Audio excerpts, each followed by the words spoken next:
Hello guys. Um, this time, let's talk about quadrilaterals. Remember, a quadrilateral is a polygon. It is a polygon with four sides, right? There are four sides of a quadrilateral. And when we say quadrilateral, it can be classified into two, or you can say a quadrilateral is just a plain quadrilateral with four sides, or you may say it is a parallelogram or a trapezoid. Okay, so when you say parallelogram, it is a special quadrilateral because the opposite sides of your quadrilateral are said to be parallel. So like this. So say this line and this line right here, we can say they are parallel, right? Because they will never meet. So lines are parallel if they don't meet. Now, if we're talking about polygons and the sides, the two opposite sides of your quadrilateral are parallel to each other, meaning this, let's name this A, B, C, D. Okay, a parallelogram ABCD. Line segment AD is parallel to line segment BC.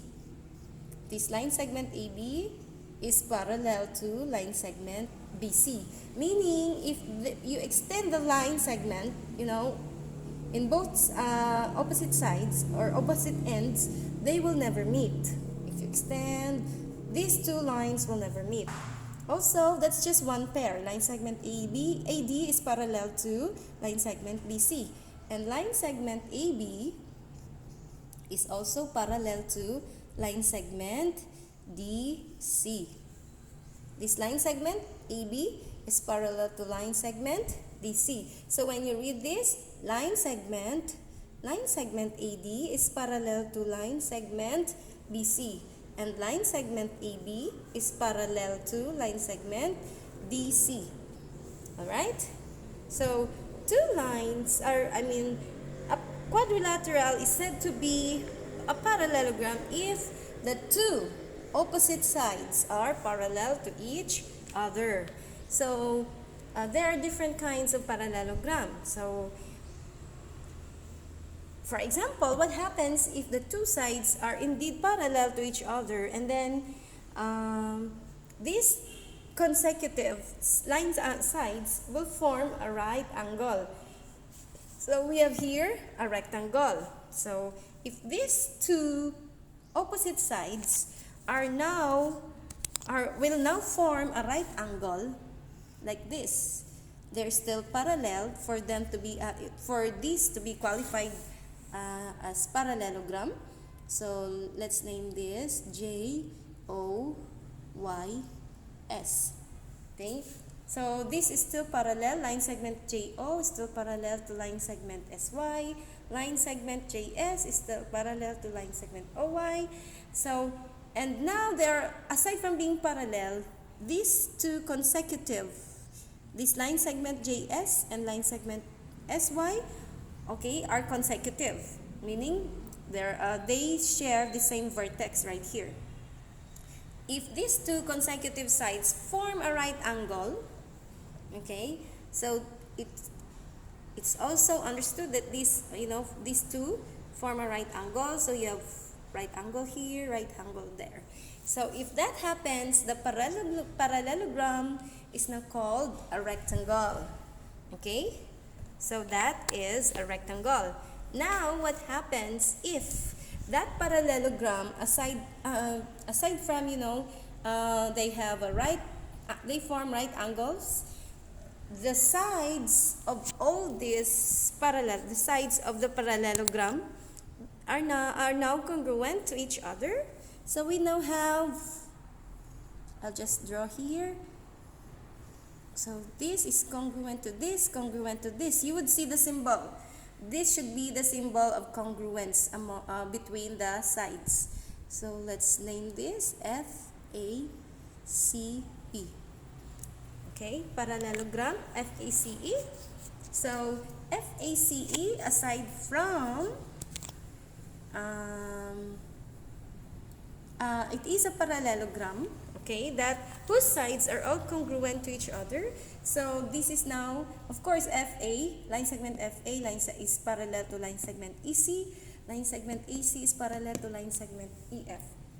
Now, if all the sides of your parallelogram are congruent, then we can say that this parallelogram, special type of parallelogram, is now called your rhombus.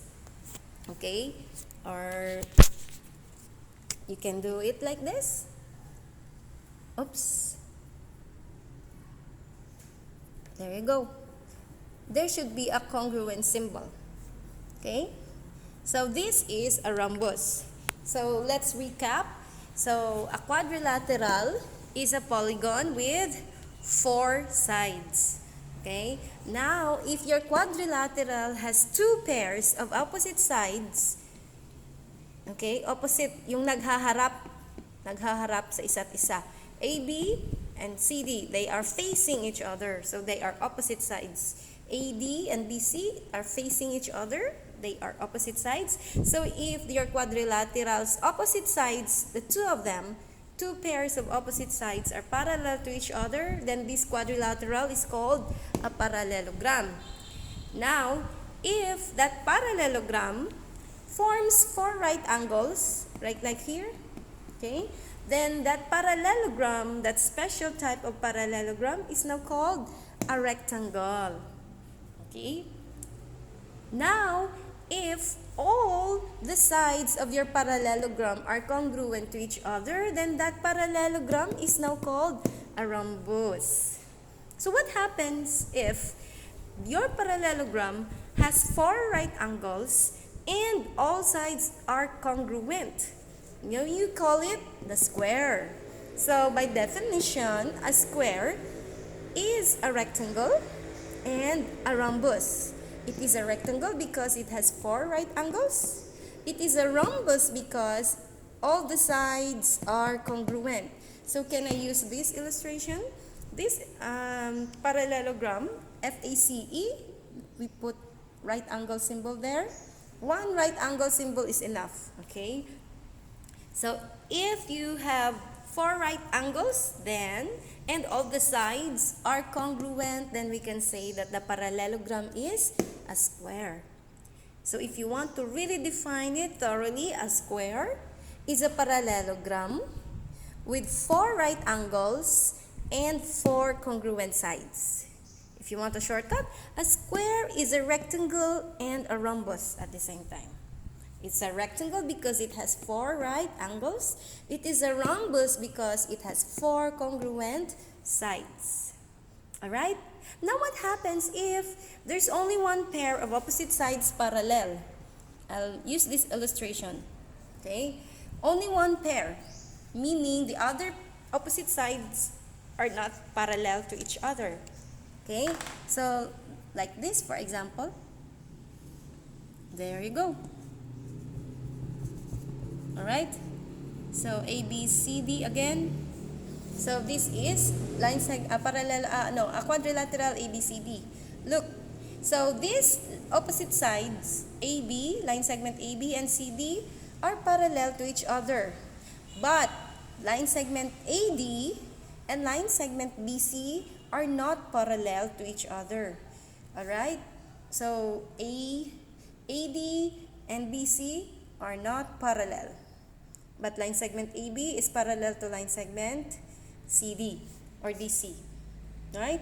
So, 1 pair of the opposite sides, one pair of opposite sides is not or are not parallel to each other. So, we say that your quadrilateral is a trapezoid. Okay? So, final recap. So, a quadrilateral can either be a trapezoid or what if there's no, parallel, opposite sides that are parallel, like this. So, you call it a trapezium. It's a special trapezoid. Hold on. Okay. There you go. Trapezium, like this. No. See? no no pair of opposite sides parallel. This is not parallel to this. This is also not parallel to this. So it's a trapezium. Okay, it's a quadrilateral, but it's a trapezium. Now let's classify again. Parallelogram, if both pairs of your opposite sides are parallel to each other. Trapezoid, if only one pair of the opposite sides are parallel, like this. And then, now, if your parallelogram is special, meaning it has 4 right angles, then you said, you can call this special parallelogram a rectangle. And if your parallelogram has 4 congruent sides like this, so you call this special parallelogram a rhombus. Now, if you have these 2 properties of your parallelogram, it's a rectangle and at the same time it's a rhombus, then that parallelogram is called your square. Okay?